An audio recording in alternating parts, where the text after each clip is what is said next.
इसके बाद next article legal advisory council की आवश्यकता से संबंधित है। आप सिलेबस में जीएस पेपर सेकंड के इस टॉपिक से आर्टिकल को रिलेट कर सकते हो।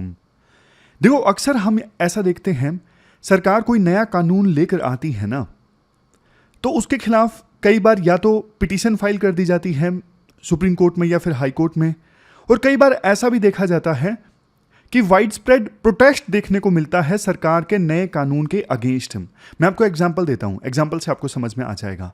इलेक्टोरल बॉन्ड स्कीम काफी समय तक रही, लेकिन बाद में देखो इलेक्टोरल बॉन्ड स्कीम को चैलेंज किया गया और फाइनली सुप्रीम कोर्ट ने इलेक्टोरल बॉन्ड स्कीम को स्ट्राइक डाउन कर दिया। सरकार की काफी थूथू भी हुई। इसके अलावा देखो, आपको याद होगा सरकार ना हिट एंड रन केसेस को एड्रेस करने के लिए ना एक कानून लेके आई थी। भारतीय न्याय संहिता 2023 के सेक्शन 106 क्लास 2 में कानून में यह प्रोविजन था, अगर कोई ड्राइवर एक्सीडेंट करके भाग जाता है और पुलिस को इन्फॉर्म नहीं करता, मजिस्ट्रेट को इन्फॉर्म नहीं करता, तो उसे 10 साल की सजा हो सकती है। तो इसके विरोध में ट्रांसपोर्टर्स ने ना बड़ी स्ट्राइक कर दी थी और यह मामला काफी हाईलाइट हुआ था। ड्राइवर्स का यह कहना था कि एक्चुअल सर्कमस्टांसिस भी नहीं देखी जाएंगी और हमें जेल में डाल दिया जाएगा 10 साल के लिए। तो स्ट्राइक इसलिए हुई, लेकिन गवर्नमेंट ने यह भरोसा दिलाया कि अभी हम इस कानून को नोटिफाई नहीं करेंगे। तो उसके बाद में ट्रांसपोर्टर्स शांत हुए थे। इन दोनों एग्जाम्पल्स में एक चीज हमने क्या देखी, सरकार नया कानून लेके आई लेकिन उसके रिपरकशंस हुए। ये तो सिर्फ 2 एग्जाम्पल हैं, और बहुत बार ऐसा होता है कि सरकार नए कानून लेके आती है, कई बार उसके खिलाफ जनता प्रोटेस्ट करने लगती है और कई बार उसे कोर्ट में चैलेंज किया जाता है, जुडिशरी उसे स्ट्राइक डाउन कर देती है। अब ये इलेक्टोरल बॉन्ड स्कीम के बारे में आप देखिए, अगर सरकार ने पहले से एक बैलेंस इस्टेब्लिश किया होता, right to privacy of donors और दूसरी तरफ right to information of voters, दोनों के बीच में एक तरफ जो डोनेट कर रहे हैं इलेक्टोरल बॉन्ड परचेज करके, उनकी प्राइवेसी को प्रोटेक्ट करने के लिए ये इलेक्टोरल बॉन्ड स्कीम सही थी, और दूसरी तरफ वोटर्स को ये जानने का अधिकार है कि जिस पॉलिटिकल पार्टी को हम वोट दे रहे हैं उसको किसने चंदा दिया है। लेकिन दोनों के बीच में बैलेंस ठीक से नहीं स्टैब्लिश कर सकी ये स्कीम और फाइनली सुप्रीम कोर्ट ने इसे स्ट्राइक डाउन कर दिया। अब देखो, आपको नहीं लगता अगर सरकार ने पहले से समझा होता कि जो कानून हम लेकर आए हैं इसके क्या रिपरकशंस होंगे, अगर इसे कोर्ट में चैलेंज किया जाता है तो क्या ये लीगल टेस्ट पास कर सकेगी या नहीं कर सकेगी? अगर जैसे जनता ने विरोध किया, सरकार ने पहले यह सोचा होता कि अगर हम इसे नोटिफाई करेंगे तो जनता का प्रोटेस्ट हो सकता है, जनता नाराज हो सकती है, ट्रांसपोर्टर्स की हम बात कर रहे हैं इस केस में, तो फिर देखो ये नौबत नहीं आती है, प्रोटेस्ट नहीं होता। अब आप बोलोगे सर सरकार सब कुछ पहले कैसे सोच सकती है?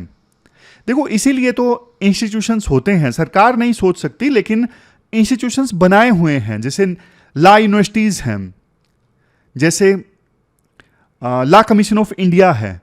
ये वो संस्थान हैं जिनका काम ही ये है लीगल एस्पेक्ट पे रिसर्च करना, पहले से इंपैक्ट और आउटकम बताना कि ये जो कानून नया आ रहा है इसका क्या इंपैक्ट होगा, क्या आउटकम निकल के आएगा। ये काम है इन संस्थानों का।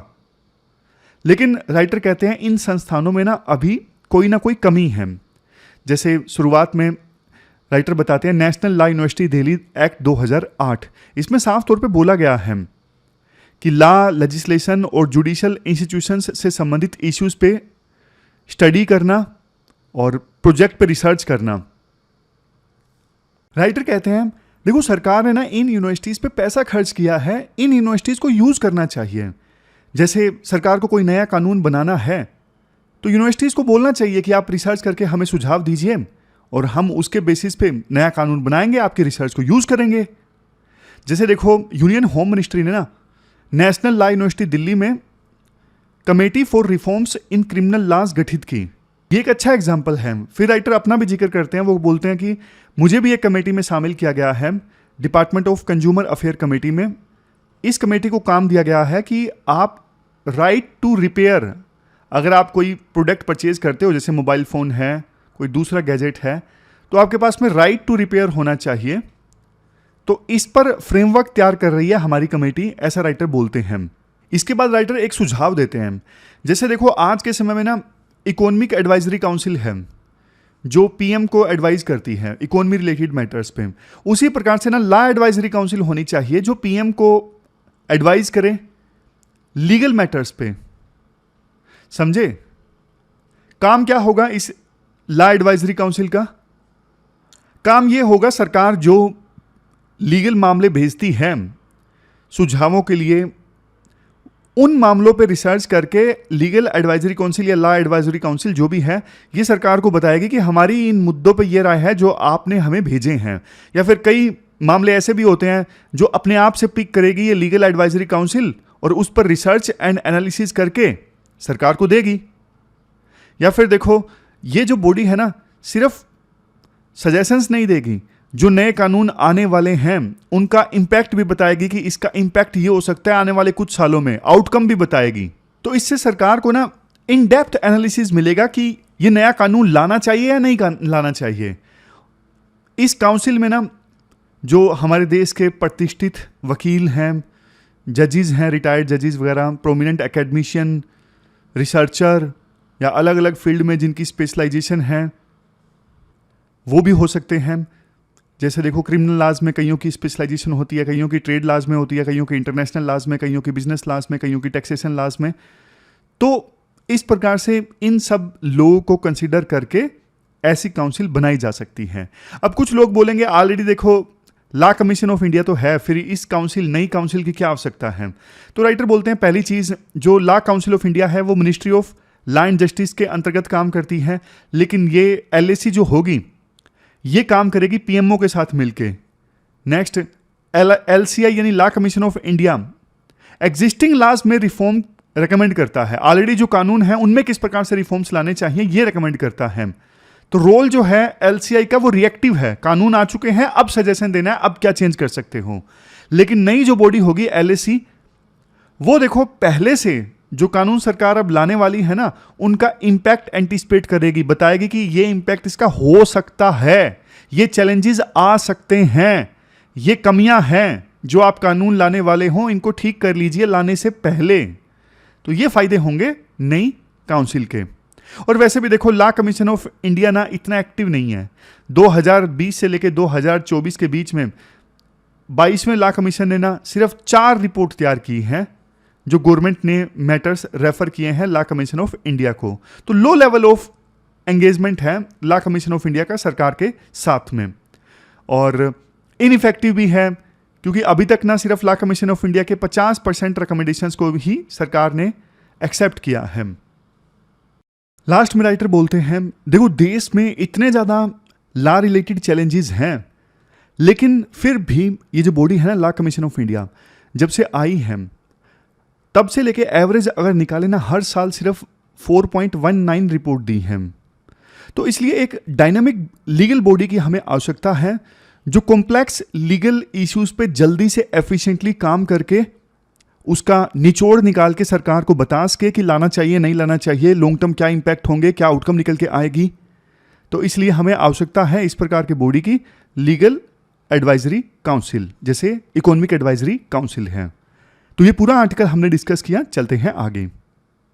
इसके बाद नेक्स्ट आर्टिकल देखो, हमारे देश में स्किल गैप, चाइना के ऊपर डिपेंडेंसी और कैसे देखो चाइना ने स्किल की जो रिक्वायरमेंट्स थी उनको फुलफिल किया, इन सब इश्यूज से संबंधित है। आप सिलेबस में जीएस पेपर सेकंड के इस टॉपिक से आर्टिकल को रिलेट कर सकते हो। देखो, department for promotion of industry and internal trade में सेक्रेटरी हैं राजेश कुमार सिंह। इन्होंने ना हाल ही में एक क्लेम एक्सेप्ट किया कि ये बात बिल्कुल ठीक है कि भारतीय कंपनीज जो हैं वो चाइनीज नेशनल्स के लिए यानी चाइना के नागरिकों के लिए वीजा की डिमांड कर रहे हैं। क्वेश्चन उठता है ऐसा क्यों? ऐसा देखो इसलिए, जैसे जूता बनाने की फैक्ट्री है वेल्लोर में, उसके जो मालिक है ना वो ये कहते हैं चाइनीज जो नेशनल्स है ना, चाइनीज जो सुपरवाइजर हैं, फैक्ट्री को जो सुपरवाइज करते हैं, वो ज़्यादा इफेक्टिव हैं as comparison to Indian supervisor. अगर सेम रिसोर्सेज हों, सब कुछ सेम हो, सेम मशीन, सब कुछ सेम, तो एक इंडियन सुपरवाइजर देखो उस जूता बनाने वाली फैक्ट्री में अगर एक टाइम पीरियड में 100 जूते प्रोड्यूस करवा सकता है, तो चाइनीज सुपरवाइजर सब कुछ same, same equipment, same machine, सब कुछ सेम, सेम वर्कर्स, तो चाइनीज सुपरवाइजर उस टाइम पीरियड में 150 जूते प्रोड्यूस करवा सकता है। तो यहाँ पे ना एक सिग्निफिकेंट स्किल गैप है। अब हो ये रहा है, इस स्किल गैप की वजह से ना इंडियन जो इकोनॉमी है ना वो बहुत सारे डोमेन्स में ना फॉरेन एक्सपर्टीज पे डिपेंड करती है, खास तौर पे देखो चाइना पर। ऐसा इसलिए क्योंकि ना हमारी बहुत सारी कंपनीज ने ना चाइना की मशीनें परचेज करके रखी हैं। जैसे आप अदानी का एग्जांपल ले लीजिए, अदानी ने बड़े बड़े सोलर प्लांट्स लगाए हैं, वहाँ पे जो सोलर पैनल्स हैं फॉर एग्जांपल चाइना से इंपोर्ट किए हैं। अब इन इक्विपमेंट्स को चाइनीज नेशनल्स ज़्यादा अच्छे से चला सकते हैं, तो इसलिए ना इंडियन कंपनीज मांग कर रही हैं सरकार से कि भैया आप चाइनीज नेशनल्स को वीज़ा दे दो। ऐसी देखो बहुत सारी कंपनीज हैं, फुटवियर की, टेक्सटाइल की, इंजीनियरिंग की, इलेक्ट्रॉनिक्स की, सभी अफेक्टेड हैं। बहुत कंपनीज ने चाइनीज मशीन्स परचेज करके रखी हैं। लेकिन देखो सरकार ना चाइनीज नेशनल्स को कम वीज़ा दे रही है। मतलब पहले जहां देखो 2019 में 2 लाख चाइनीज नागरिकों को सरकार ने वीज़ा दिया। 2020 में आपको पता है गलवान वैली में वायलेंस हुआ था, हमारे 20 जवान शहीद हो गए थे। उसके बाद भारत सरकार ने सिक्योरिटी रीजंस के चलते चाइनीज नेशनल्स को वीज़ा देना कम कर दिया है। 2019 में 2 लाख चाइनीज नेशनल्स को वीज़ा दिया और 2022 में सिर्फ 2000 चाइनीज नेशनल्स को वीज़ा सरकार की तरफ से दिया गया। और इस साल तो देखो सरकार का प्लान यह है सिर्फ 1000 चाइनीज नेशनल्स को वीज़ा दिया जाए। तो कंपनीज, प्राइवेट कंपनीज डिमांड कर रही हैं कि चाइनीज नेशनल्स को आने दिया जाए, हमारा काम स्लो पड़ रहा है, चाइनीज मशीन्स चलाने नहीं आती, यहाँ पर इंडियंस के पास में स्किल की कमी है और हमारा एक्सपोर्ट रुका हुआ है क्योंकि मशीनें अपनी पूरी कैपेसिटी के साथ, पूरी प्रोडक्टिविटी के साथ काम नहीं कर रही हैं। दूसरी तरफ सरकार चाइनीज नेशनल्स को वीज़ा देने के लिए तैयार नहीं है। इस सिचुएशन के लिए जानते हो कौन रिस्पॉन्सिबल है? कि हमारे देश में जहां एक तरफ जॉब्स की कमी है, दूसरी तरफ कंपनीज स्किल्ड लोगों की मांग कर रही है और हमारे देश में स्किल्ड लोग नहीं है। इतनी बुरी सिचुएशन सोच के देखिए, बहुत बड़ी आयरनी नहीं है? लोगों को जॉब चाहिए, लोग नहीं मिल रही, कंपनीज कह रहे हैं हमें जॉब देने के लिए तैयार हैं, लेकिन स्किल्ड लोग नहीं मिल रहे हैं। तो देखो इसके लिए रिस्पॉन्सिबल है हमारे देश का एजुकेशन सिस्टम, जो स्किल्ड लोग नहीं प्रोड्यूस कर पा रहे हैं। एक तरफ सरकार बात करती है आत्मनिर्भर भारत की, इसी वजह से चाइना से जो हम सामान मंगवाते हैं सरकार उस पर टैरिफ इंक्रीज कर देती है ताकि वो सामान हमारे देश में खुद प्रोड्यूस हो, हमारे देश की कंपनीज उसे प्रोड्यूस करें। और दूसरी तरफ देखो हमारी कंपनीज ही मांग कर रही हैं कि चाइनीज नेशनल्स को आने दिया जाए, उन्हें वीज़ा दिया जाए, हमारा कामकाज प्रभावित हो रहा है। तो ये बहुत बड़ी कॉन्ट्राडिक्शन है, बहुत बड़ी आयरनी है। इसके बाद ना राइटर ईस्ट एशियन कंट्रीज का एग्जाम्पल देते हैं। आप साउथ कोरिया का एग्जाम्पल लीजिए।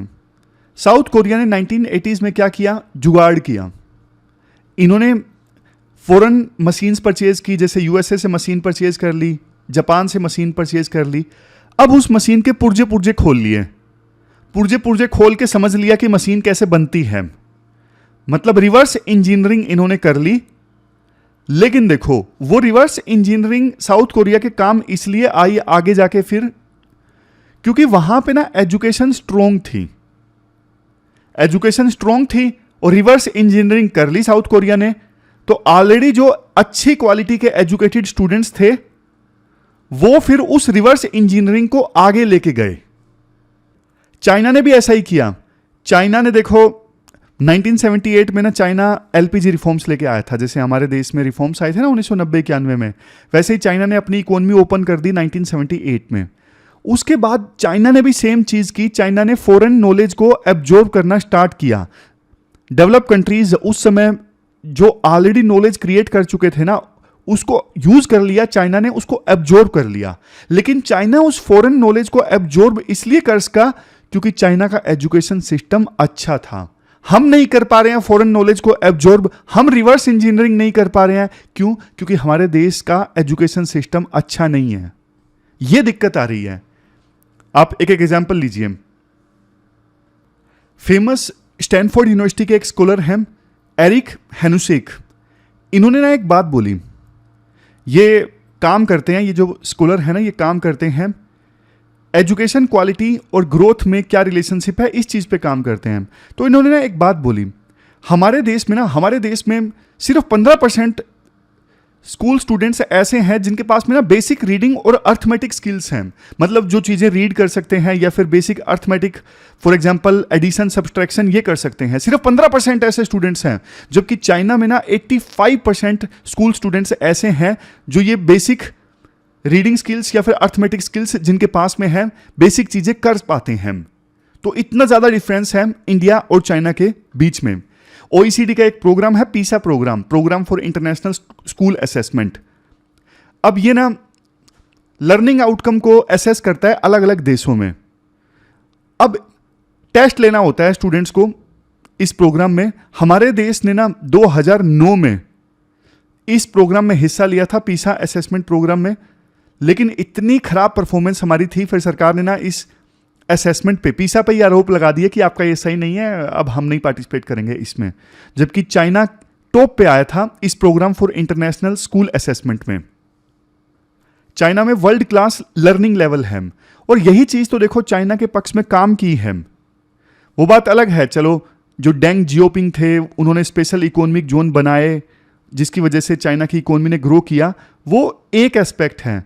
लेकिन देखो एक मेजर एस्पेक्ट चाइना के ग्रो होने का ये है कि चाइना ने ना डोमेस्टिक नॉलेज प्लस में फॉरेन नॉलेज का अच्छे से यूज किया। दोनों नॉलेज जरूरी है। फॉरेन नॉलेज देखो, आज हमें यह पता लग जाएगा कि यूएसए क्या कर रहा है, फ्रांस क्या कर रहा है, बट हमारे देश में लोग ही नहीं है अगर उस नॉलेज को यूज करने के लिए, तो फिर क्या फायदा। यूएस और फ्रांस से नॉलेज हमने सीख भी ली तो इंडिया में दिक्कत यह है, इंडिया में डोमेस्टिक नॉलेज अभी नहीं क्रिएट हुई है अच्छे ढंग से। कोई देश तभी ग्रो करता है, चाइना तभी मैन्युफैक्चरिंग हब बन पाया क्योंकि चाइना ने ना कॉम्बिनेशन यूज किया, डोमेस्टिक नॉलेज प्लस में फॉरेन एक्सपर्टीज। और चाइना रुका नहीं है, चाइना देखो लगातार अपनी एजुकेशन इंप्रूव कर रहा है, अभी भी काम कर रहा है। उनके यूनिवर्सिटीज वर्ल्ड क्लास बन रहे हैं। China AI, electric vehicles, solar tech, इन सब चीजों में आगे है। इंडिया देखो अभी भी लेबर इंटेंसिव प्रोडक्ट्स पे फोकस कर रहा है, जैसे टेक्सटाइल प्रोडक्ट्स हैं, बट बावजूद इसके हमारा जो शेयर है ना इन लेबर इंटेंसिव प्रोडक्ट्स में एक्सपोर्ट में सिर्फ 1.3% है। इवन वियतनाम से भी कम शेयर है हमारा इन प्रोडक्ट्स के एक्सपोर्ट में। राइटर एक बात का जिक्र करते हैं, रघुराम राजन और रोहित लांबा। इन्होंने ना हाल ही में एक बुक लिखी थी और इन्होंने न्यूज़पेपर में आर्टिकल्स भी लिखे, हमने डिस्कस भी किए थे। रघुराम राजन ये कहते हैं हमारी इकोनॉमी ना सर्विस सेक्टर में अच्छा कर रही है, तो सर्विस सेक्टर में हमें ज़्यादा फोकस करना चाहिए, यहाँ से ज़्यादा जॉब जनरेट हो सकती हैं बजाय मैन्युफैक्चरिंग सेक्टर पे फोकस करने के। तो आज के इस आर्टिकल में ना राइटर बोलते हैं रघुराम राजन को ना ये समझना चाहिए कि हमारे देश में इतनी यूनिवर्सिटीज़ नहीं है जो अच्छी क्वालिटी के स्किल्ड लोग पैदा कर सके। फिलहाल के लिए सर्विस सेक्टर में अब दिक्कतें आ रही हैं। राइटर बोलते हैं जैसे बेंगलोर की आईटी कंपनी है या फिर इवन आईआईटी से पास आउट स्टूडेंट्स हैं, उनको भी आज के समय में जॉब लेने में दिक्कत आ रही है। और पहले देखो जो आईटी कंपनीज में परमानेंट जॉब करते थे, आजकल वो गिग इकोनॉमी में ज़्यादा पार्टिसिपेट कर रहे हैं क्योंकि हायरिंग काफ़ी कम हो गई है। पिछले कुछ सालों में पहली बार ऐसा हुआ है कि ये जो आईटी कंपनीज है ना, जैसे टीसीएस है, इन्फोसिस है, इनमें जॉब्स बढ़ने के बजाय बल्कि जॉब्स कम हो गई हैं। लास्ट में राइटर ये बोलते हैं देखो सरकार का ये जो कदम है ना कि चाइनीज नेशनल्स को ना आने देना, ये देखो एक प्रकार से ना प्रोटेक्शनिज्म है।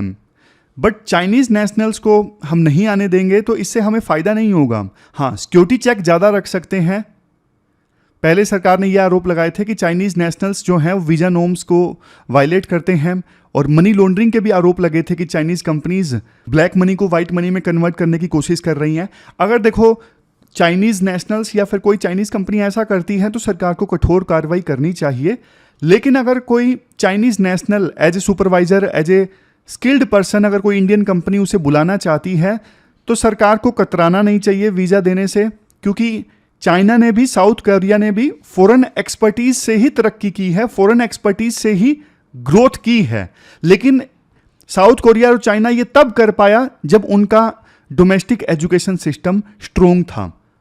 तो हमें चाइनीज नेशनल जो सिर्फ काम करने के उद्देश्य से इंडिया में आ रहा है उसे आने देना चाहिए। फॉरेन एक्सपर्टीज की हमें आवश्यकता है, लेकिन साथ के साथ हमें डोमेस्टिक एजुकेशन सिस्टम को इंप्रूव करने पे ध्यान देना चाहिए, तभी इंडिया लॉन्ग टर्म में सस्टेनेबल ग्रोथ रजिस्टर कर पाएगा, एक डेवलप कंट्री बन पाएगा, अदरवाइज बहुत मुश्किल है।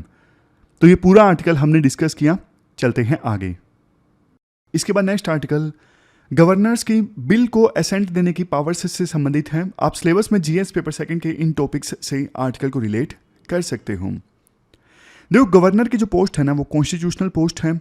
गवर्नर एक प्रकार से ना स्टेट और सेंटर के बीच में ना ब्रिज की तरह होता है।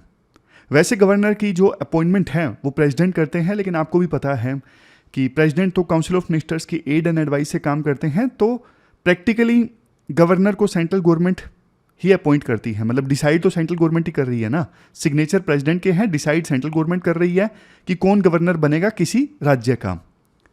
अब देखो, स्टेट असेंबली जो बिल्स पास कर देती है ना, अब वो असेंट के लिए जाते हैं गवर्नर के पास में।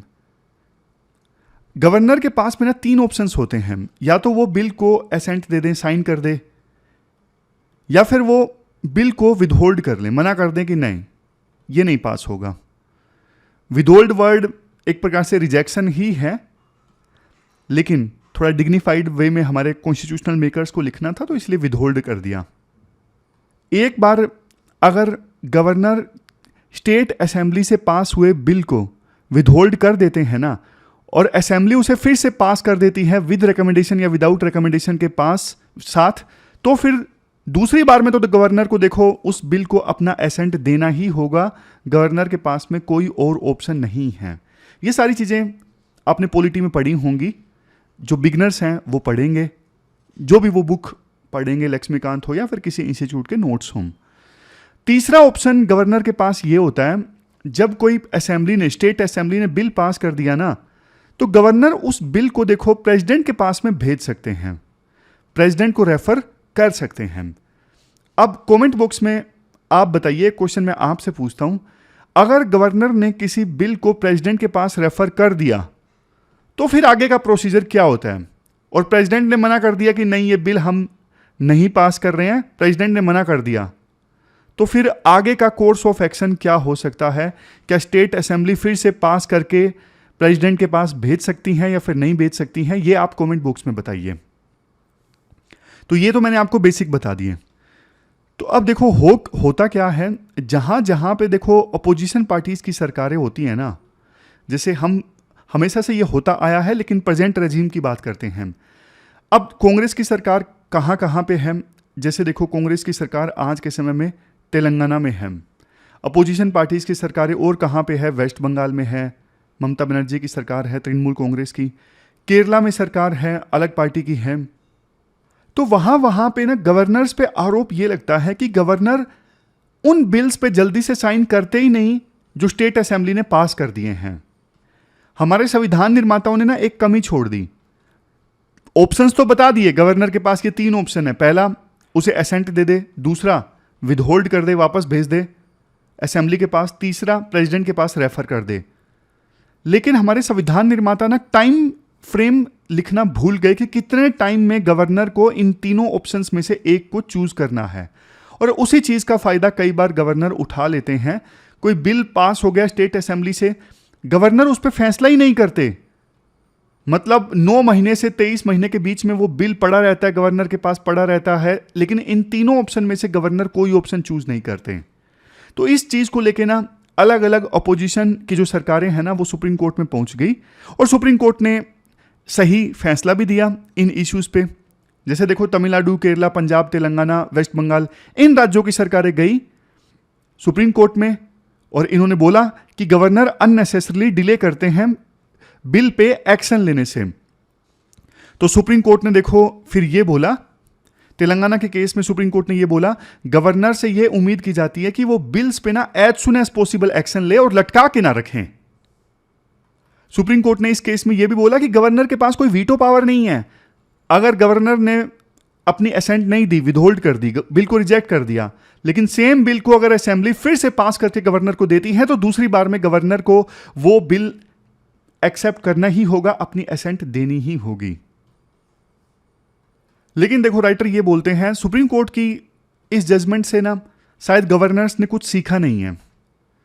अभी ना केरला असेंबली से पास हुए 7 बिल्स प्रेसिडेंट को भेज दिए गए केरला की गवर्नर के द्वारा। समझ गए? पहले बिल्स को उन्होंने लटकाए रखा, लेकिन सुप्रीम कोर्ट ने यह बोल दिया कि as soon as possible action लो बिल्स पर। तो फिर देखो बिल्स को जानबूझ के भेज दिया प्रेसिडेंट के पास ताकि थोड़ा और डिले किया जा सके। प्रेसिडेंट ने भी अब 7 बिल्स में से 4 को तो रिजेक्ट कर दिया है। और प्रेसिडेंट आपको पता है यूनियन गवर्नमेंट के कहने पे काम करते हैं। तो राइटर कहते हैं अब देखो गवर्नर्स ज्यादा से ज्यादा बिल्स को ना प्रेसिडेंट के पास रेफर कर रहे हैं, तो ये एक प्रकार से ना संविधान के प्रोविजंस को मिसयूज करने के समान है। ऐसे तो फेडरलिज्म कमजोर हो जाएगा। स्टेट असेंबली से बिल पास हुआ और गवर्नर सारे बिल्स को भेज रहे हैं प्रेसिडेंट के पास, और प्रेसिडेंट उनमें से कुछ बिल्स को रिजेक्ट कर देते हैं।